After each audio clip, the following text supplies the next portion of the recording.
Guys এখন বিকেল প্রায় 6টার কাছাকাছি। এখন আমরা আজকে আমার 6টা বেজে গেছে, হ্যাঁ আজকে 6টা বেজে গেছে। এখন আজকে আমার কোনো কাজ ছিল না, তাই ভাবলাম একটু ছেলে বউকে নিয়ে ঘুরে আসি।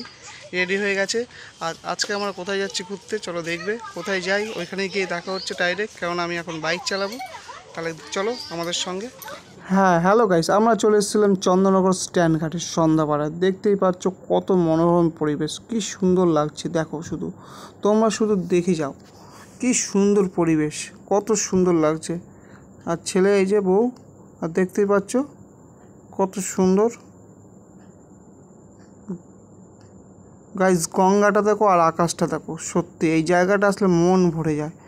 সত্যি এরকম আমাদের বাড়ির কাছে স্ট্যান্ড ঘাট খুব কমই আছে অন্য কোনো জায়গায়।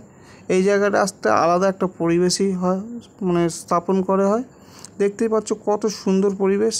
হ্যাঁ, সবাই এখানে ফটো তুলছে, সেলফি নিচ্ছে এবং ভিডিও করছে। দেখতেই পাচ্ছ গঙ্গাটা, এটা হচ্ছে গঙ্গা। আর আকাশটা দেখো, সত্যি আজকে ওয়েদারটা খুব দারুণ ছিল, বিকালের ওয়েদার দেখতেই পাচ্ছ।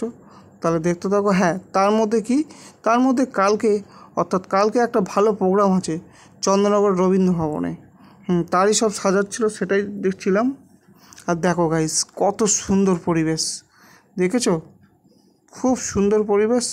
তাহলে ভিডিওটা দেখতে থাকো আর উপভোগ করতে থাকো স্ট্যান্ড ঘাটের দৃশ্য। হ্যাঁ গাইস দেখো মনোরম পরিবেশ। আর ওইটা রবীন্দ্র ভবন। রবীন্দ্র ভবনে কালকে অনুষ্ঠান ছিল, তারই সব সাজাচ্ছিল। আর দেখো গাইস কত সুন্দর পরিবেশ। সত্যি চন্দননগরে না আসলে বোঝা যাবে না, চন্দননগর স্ট্যান্ড ঘাটে আসলে বুঝতে পারবে প্রকৃতি কী জিনিস। কত অসংখ্য মানুষ এখানে সকাল থেকে রাত পর্যন্ত বসে আড্ডা মারে, গল্প করে এবং তাদের মর্নিং ওয়াক, ইভিনিং ওয়াক সব এখানেই করে নেয়, নাইট ওয়াক। দেখতেই পাচ্ছ আলোর বাতির স্তম্ভগুলো দেখো, আর আকাশটা দেখো পুরো নীল হয়ে আছে, খুব সুন্দর লাগছিল। আমরা এখানে মাঝে মাঝে চলে আসি ঘুরতে ছুটি পেলেই। সত্যি এই পরিবেশটা অন্য কোথাও পাওয়া যায় কিনা জানি না। হ্যাঁ, তারপর দেখতেই পাচ্ছ চন্দননগরের পুরাতন একটি গেট, অনেক প্রাচীনের। এটা চন্দননগরের ফরাসিদের উপনিবেশ ছিল চন্দননগরটা। হ্যাঁ, জলশ্রী দেখতেই পাচ্ছ, এটা জলশ্রী। জলশ্রী বলে এখানে একটা ভাসমান রেস্টুরেন্ট আছে চন্দননগরের স্ট্যান্ড ঘাটে।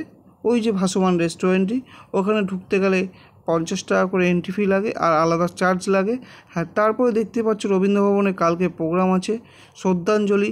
হ্যাঁ, সেই প্রোগ্রামটার নাম হচ্ছে শ্রদ্ধাঞ্জলি। তারই সব সাজানো গোছানো চলছে, খুব সুন্দর পরিবেশ।